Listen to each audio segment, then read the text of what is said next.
Zee 24 तासनं उघडकीस आणलेल्या पुण्यातील जमीन गैरव्यवहाराप्रकरणी सामाजिक कार्यकर्त्या अंजली दमानिया आणि विजय कुंभार आज पुण्यात जाणार आहेत। पार्थ पवारांवर गुन्हा दाखल नाही, अजित पवार यांचा राजीनामा घेतला नाही तर पुण्याला जाऊन त्यांचं नाव घाला असा इशारा त्यांनी काल पत्रकार परिषद दिलेला होता।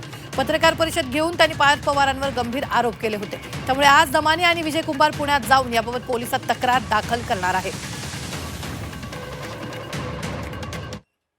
ही मोठी बातमी आपण आत्ताच्या क्षणाची पाहतोय। हा झी 24 तासनं गैरव्यवहार समोर आणलेला होता, मात्र त्यावरच आता अंजली दमानिया आणि विजय कुंभार पुण्यात जाणार आहेत। पुणे जमीन गैरव्यवहाराप्रकरणी पार्थ पवारांचं नाव, त्यांची तक्रार करा अशी यावेळी अंजली दमानिया यांनी मागणी केलेली होती। गेल्या अनेक दिवसांपासून त्या इशारा देखील देत होत्या, मात्र आता ते स्वतःच पुण्यात जाणार आहेत। पार्थ पवारांवर गुन्हा दाखल करा अशी त्यांची मागणी आहे। झी 24 तासनं हे सगळं जमीन गैरव्यवहार प्रकरण समोर आणलेलं आहे।